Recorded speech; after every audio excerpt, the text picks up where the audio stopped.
Hello, everyone, and welcome to the Proverbs 31 Woman. As you know, we share every single day just a scripture from the book of Proverbs, chapter 31.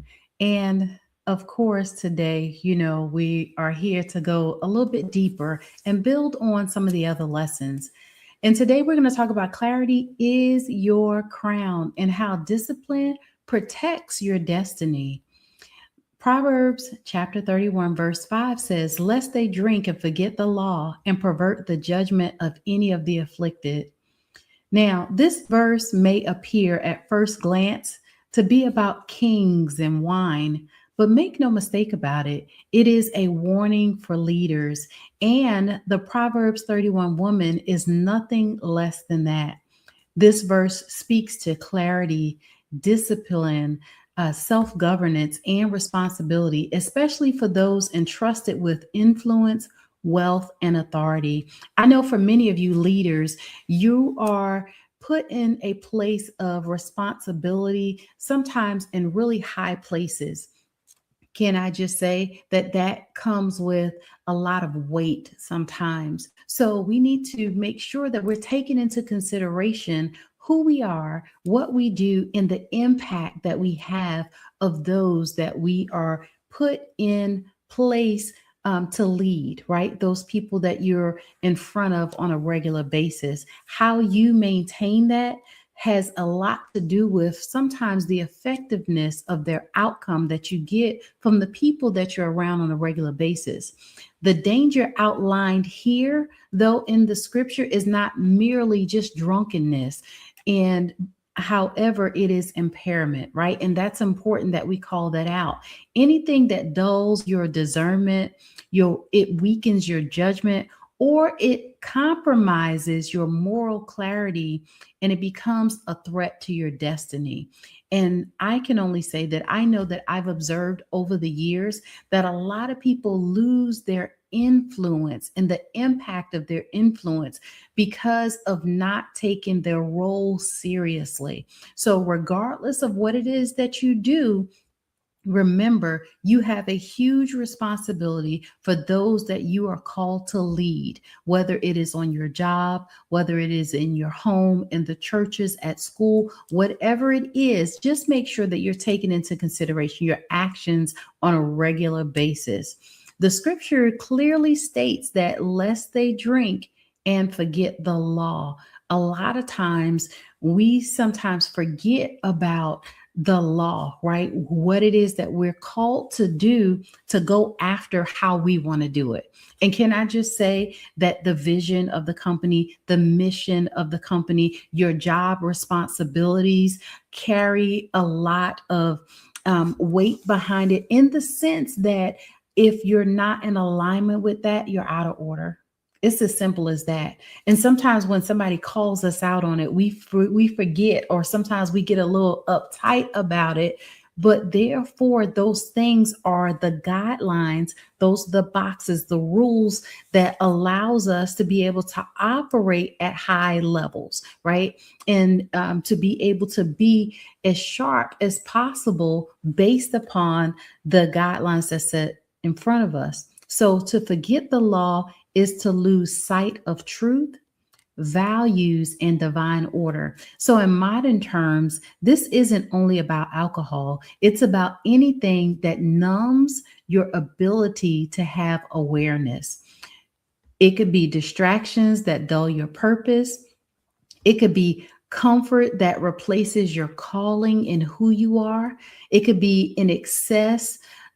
Sometimes that clouds your wisdom, right? Because you want to do it your way and it's your way or the highway, and emotional indulgence that overrides the discipline. The Proverbs 31 woman understands this, that clarity is power, right? Knowing who you are, whose you are, having those moral standards, having high integrity, and allowing yourself to be authentic to who you are to be able to fulfill the role. Like you cannot steward wealth, legacy, or leadership if your judgment is compromised. And then the next part of the scripture says, and pervert the judgment of any of the afflicted. This is where the weight of this verse becomes undeniable. When leaders lose their clarity, other people suffer. Meaning, when you're not clear on who you are, when you're not clear on what you're supposed to be doing, when you're not clear on those around you, decisions made under the influence of ego, fear, pressure, or unchecked emotion often harm the vulnerable, meaning the employees, your children, the communities, families, and future generations. Because when you're out of order, nobody's listening, right? So a Proverbs 31 woman is deeply aware that her decisions ripple outward, right? Those decisions that you make has the ability to affect everything about you and around you. So your clarity protects more than yourself. It safeguards those assigned to your leadership. So this verse teaches us a profound truth. Discipline is not restriction.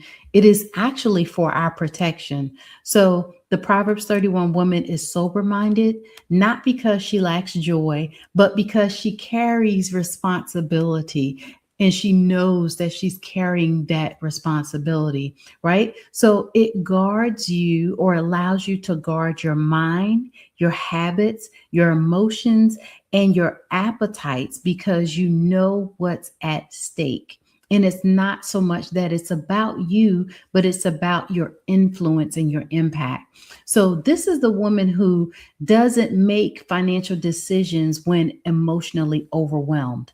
Because can I just say that making bad decision costs, right? I know that, and I've been in that place where it cost me a lot.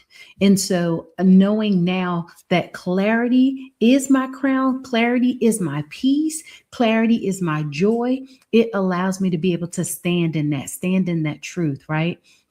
When you're in error, you don't always respond publicly while privately being triggered, right? You know the difference of not doing that. You also don't allow yourself pleasure to outrank your purpose, right? It's not about doing what the Joneses do just to be able to fit in or having those moments of weaknesses, but you know that you're clear on being able to stand in your own truth. And you also don't trade clarity for comfort, right? It's not about staying in your comfort zone. Now you know that you need to push yourself and go beyond sometimes the boundaries to show the good, to exemplify your good character, your good integrity. Sometimes that does mean going the extra mile. So that means that you understand that clarity is the main part of your crown. So let's break this down into a modern day analogy, right? So consider, we'll say Angie for short, right? A high performing executive and entrepreneur who built a thriving company. At the height of her success, she became overextended socially, emotionally, and mentally. So late nights, constant stimulation, endless obligations. She wasn't doing anything wrong because, sometimes we need to do the most, right? But she was doing too much of doing the most, right? So eventually her judgment started to suffer. She overlooked the red flags in a partnership. She ignored wise counsel, and the result was a costly legal dispute that could have been avoided.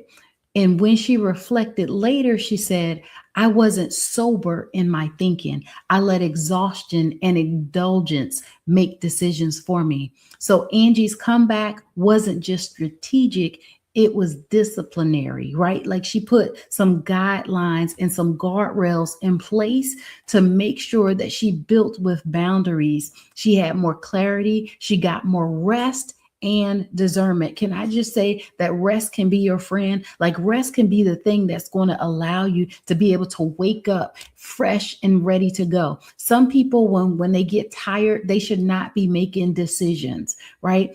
people that operate at high levels, those chief executive officers, right? The CEOs, the COOs, the CFOs, CIOs, they already know that they make their decisions when they're at their top and peak performance, right? When you're trying to make decisions and you're exhausted, there comes an opportunity for there to be an error.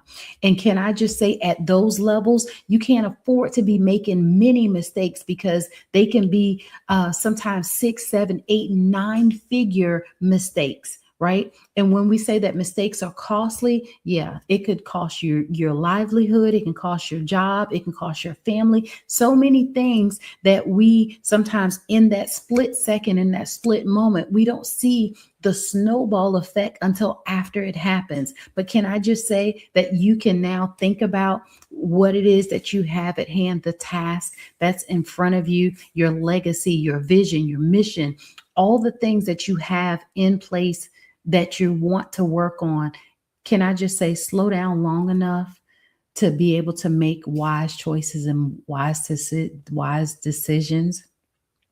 On today, Miss Angie, she mentors other women on guarding their clarity as fiercely as their income. And it's a real thing.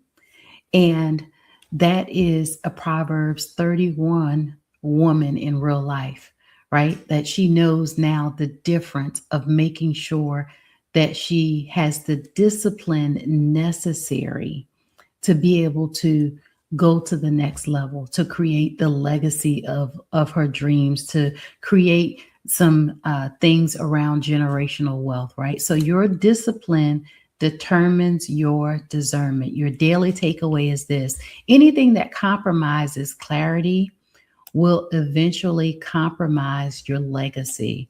And you will find that you will struggle in some areas because of not having the proper things in place, right?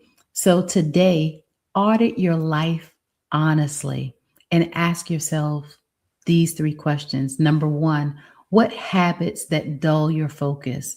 Sometimes, if you're a morning person, but you choose to make your decisions or do your big task at the end of the day already when you're already exhausted, that could be a challenge, right? Let's make sure that you are doing those things within your peak performance, as well as you know what works best for you. Number two is, what environments weaken your judgment? Sometimes we can be in the wrong place at the wrong time, doing the wrong things, trying to make the right judgments. That sounds counterintuitive, and it is. So make sure that you're in alignment that is conducive to your next, right? That you're, whatever it is that you're working on, that you are creating an environment that is open to your next. Okay. And then number three, what indulgences compete with your assignment? Sometimes there's a lot of things, right?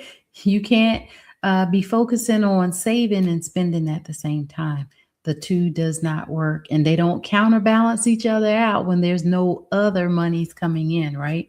There's some times where you will put some things in place to make your money work for you, but weigh the cost as you're doing it. So choose clarity over convenience, choose discipline over distraction, choose legacy over monetary relief.